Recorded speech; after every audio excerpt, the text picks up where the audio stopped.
There have been many dictators in history, and a few have been considered somewhat benevolent, others total despots.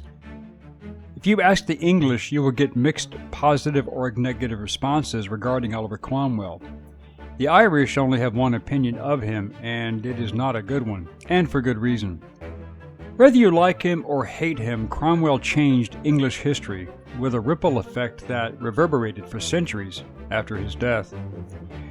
Who was Oliver Cromwell? How did he rise to prominence? What were the conditions that saw him fight the king?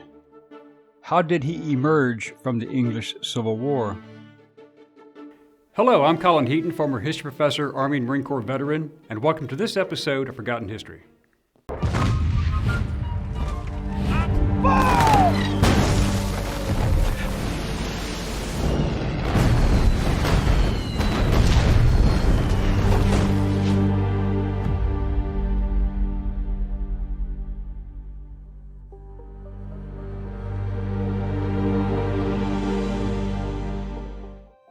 Oliver Cromwell was born on April 25, 1599 in Huntingdonshire, England, the only surviving son of Sir Robert Cromwell and Elizabeth Stewart.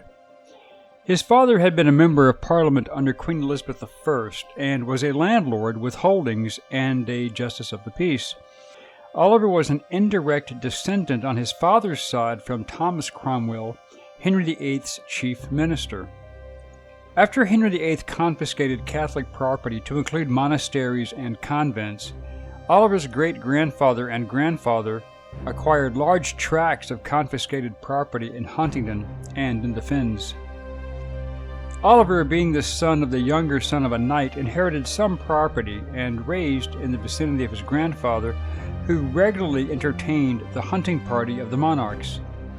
Oliver developed a strong evangelical Protestant outlook and a strong belief in God's divine presence in human affairs.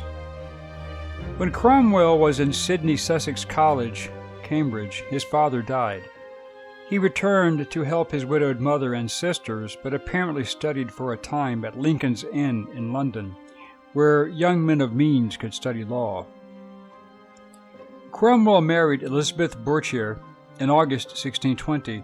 She was the daughter of Sir James Bourchier, a wealthy London merchant, and they would have 5 sons and 4 daughters. Cromwell already had an established reputation as an unruly and uncouth Puritan, who was quite disdainful of Charles I's bishops and their lavish lifestyles. Cromwell believed that Christians could contact with God through prayer, and that the principal duty of the clergy was to inspire the laity by preaching. He opposed the episcopal authority by the bishops and clergy, and personally, financially supported the Calvinist preachers who opposed the traditional Church of England. Cromwell believed that Christian congregations ought to be allowed to choose their own ministers, who should serve them by preaching and extemporaneous prayer. He openly criticized the bishop in the House of Commons and was a member of a committee to investigate the criminal and ethical complaints against that bishop.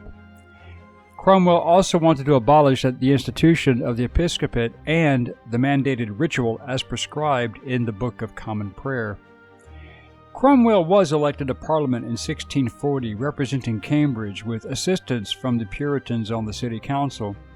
He was openly promoting radical reform, where his hostile and belligerent attitude saw him sidelined as the spokesman for his faction. Despite his open disdain for the Church of England and some of the national, financial, and social policies, there is no evidence that Cromwell was actively involved in the opposition wanting to overthrow Charles I, but his Calvinist faith would drive his conscience. In November 1641, John Pym and his friends presented a grand remonstrance to King Charles I containing over 200 complaints, including censuring the bishops and the corrupt part of the clergy who cherished formality and superstition in support of their own ecclesiastical tyranny and usurpation. Cromwell even said that had it not been passed by the House of Commons, he would have sold all he had the next morning and never have seen England more. The king was less than pleased with being handed the remonstrance, which only deepened the divide within the House of Commons, but Charles I considered it treason. The king attempted to arrest 5 of the prominent opposition members, including John Pym, for treason, but Parliament intervened, and somehow Cromwell was not listed in the warrants. Seeing rebellion on the horizon, Charles I left London to raise an army in 1642, which was seen as an attack upon Parliament. Cromwell and the members of Parliament were in opposition to the king, who had closed Parliament for 11 years, in effect ruling as a dictator. Parliament defying the king was considered by him to be treason, but likewise the king abolishing Parliament was considered high treason against the people as well. Charles I did not want Parliament telling him how to govern, tax, and spend, or challenge the authority of the church, and the members of Parliament were not going to allow the king to be a dictator and stifle their right to worship as they chose. Cromwell's popularity among the common people also aided his efforts. In July, he received permission from the House of Commons to create companies of soldiers to defend Cambridge from the army raised by the king. This saw Cromwell rise to prominence due to his organization and leadership skills. When he heard that the king had ordered all precious metals, including silver, plates, cups, and dinnerware, and other objects to be melted down for hard currency to fund his army, Cromwell dissuaded the university from following the order. In August 1642, Cromwell was appointed a captain, and when the Civil War began, he enlisted a troop of cavalry in his birthplace of Huntingdon. At the Battle of Edgehill on October 23, 1642, he made his debut with his soldiers, where he joined Robert Devereux, 3rd Earl of Essex, the first appointed Captain General and Chief Commander of the Parliamentarian Army, also called the Roundheads by the Royalists. By 1643, Cromwell had acquired a reputation both as a military organizer and a fighting man.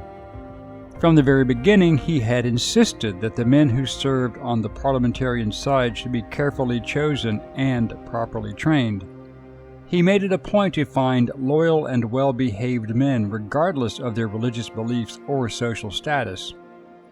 Appointed a colonel in February, Cromwell began to recruit a first-class cavalry regiment. While he demanded good treatment and regular payment for his troopers, he exercised strict discipline. If they swore, they were fined. If drunk, put in the stocks. If they called each other Roundheads, thus endorsing the contemptuous epithet the Royalists applied to them because of their close-cropped hair, they were cashiered, and if they deserted, they were whipped. His cavalrymen were well trained and disciplined, and able to regroup and continue fighting after an engagement, renewing attacks in proper formation. That was one of Cromwell's outstanding gifts as a fighting commander. Throughout 1643, he served in the eastern counties that he knew so well.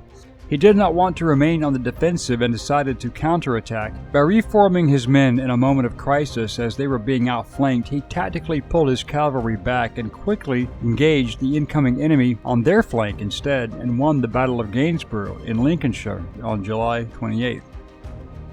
The day he was appointed governor of the Isle of Ely, a large, easily defended hill against advancing Royalists, Cromwell, fighting with Parliamentary General Sir Thomas Fairfax, defeated the Royalists at Winceby in Lincolnshire and then successfully besieged Newark in Nottinghamshire.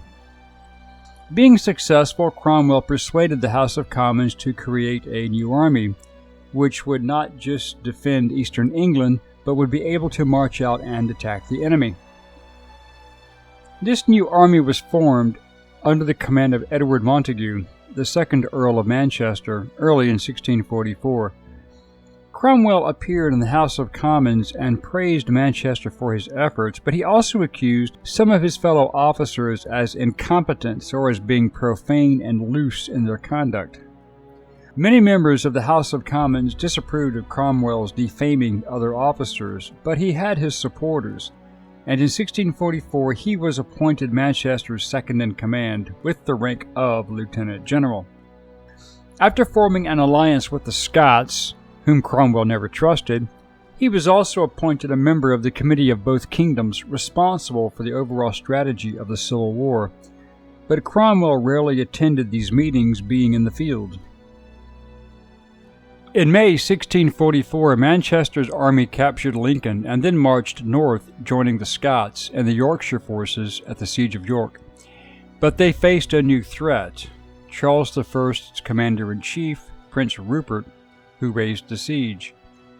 Rupert was later defeated in the Battle of Marston Moor on July 2, 1644, securing northern England for Parliament.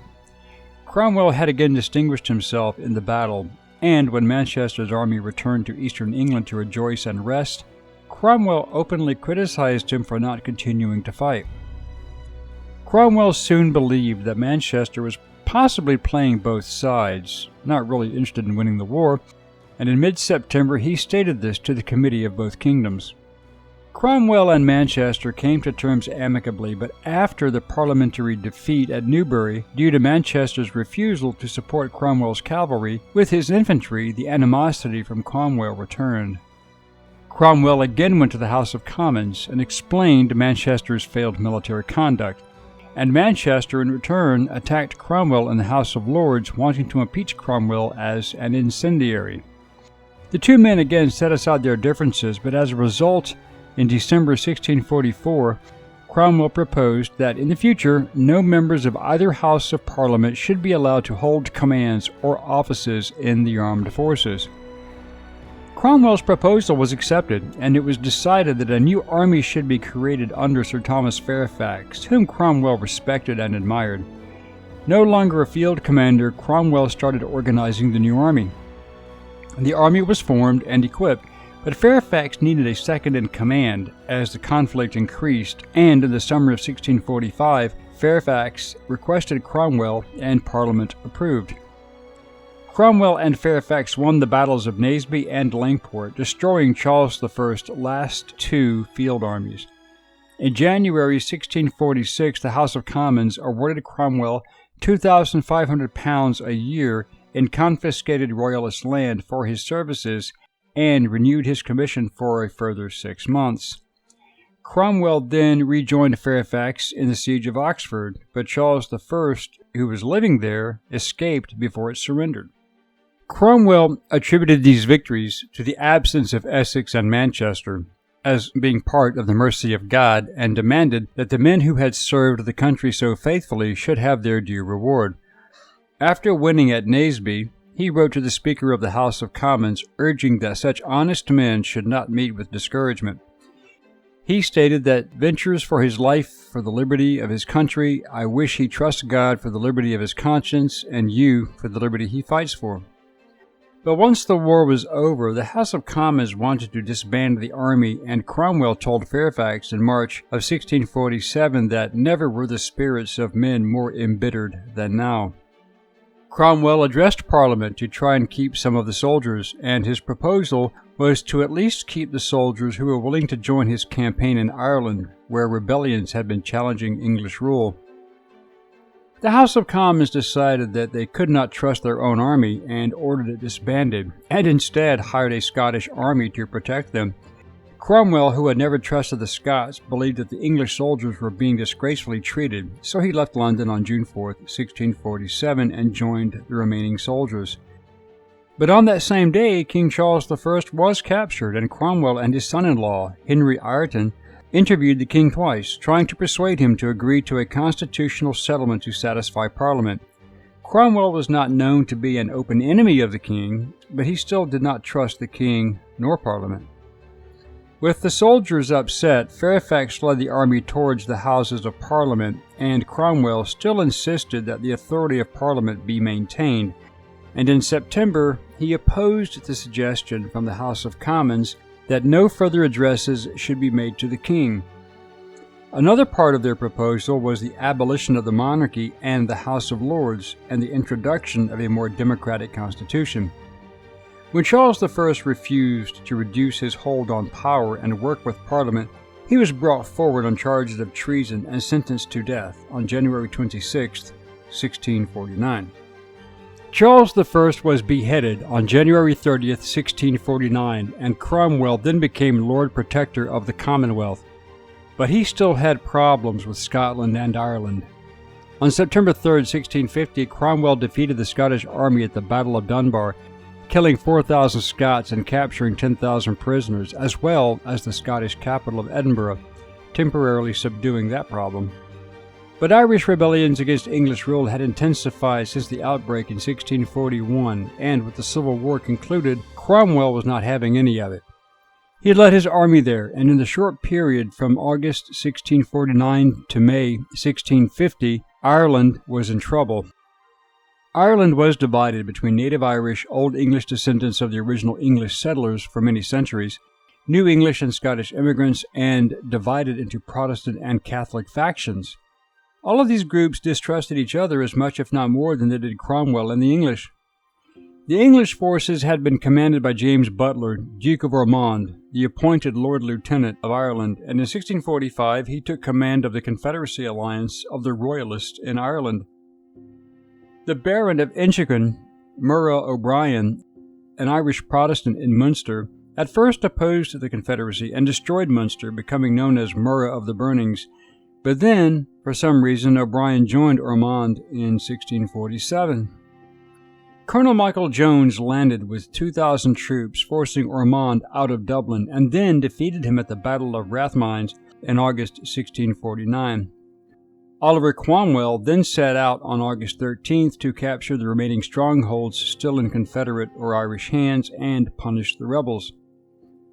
Cromwell arrived in Dublin 2 days later with 8,000 infantry and 4,000 cavalry to a welcoming crowd of Protestants since Colonel Jones had driven the Catholics out. Due to the climate and the coming winter conditions that followed a long, rainy period, plague, famine, and influenza were devastating to Cromwell's men trying to subdue the Irish. But the English were quite successful in taking all the major Irish cities, but there was great slaughter, such as 4,000 civilians along with priests and monks, and the burning of 2 churches. The captured officers were to be knocked on the head and every 10th soldier executed. At Wexford, Cromwell's soldiers killed 300 women while standing at the cross in the public square as they prayed. Then they killed the priest and burned the church. Following this slaughter, he went to the town of Ross, where word of his brutality had already arrived. Cities that surrendered like Ross were spared the murder, but their citizens were then looking at another nightmare. 616,000 people of the estimated 1,600,000 in the 1641 census had died in the 12 years of the war, but then the deportations began. The Irish had already been subjected to enforced servitude since James I, with well over 100,000 people being sent to the Caribbean as slave labor. But Cromwell's depopulation policy saw over 50,000 Irish people between the years of 1652 and 1656 sent to Barbados alone. That's not including the other English colonies. Thousands of military-aged men were sold to Spain, Portugal, and even Poland. The order stated that Irish women, as being too numerous now, and therefore exposed to prostitution, be sold to merchants and transported to Virginia, New England, or other countries where they may support themselves by their labor. The total numbers of the Irish deported as slaves is still in dispute, but see our video on the Irish slave trade for more details. Oliver Cromwell, one of the most important figures in English history, died on September 3, 1658 in London due to the long-lasting effects of malaria and kidney disease. His son and successor, Richard, failed miserably and resigned 9 months later, opening the way for the restoration of the monarchy. Hero, patriot, or villainous murder? What was Oliver Cromwell? We will let you decide. Thank you for watching this episode of Forgotten History. If you liked what you saw, please click like, share, and subscribe. And if you would like to assist with the ever-increasing cost of production, please consider becoming a channel member and joining our Patreon page. Please check out our merchandise store. And thanks for watching.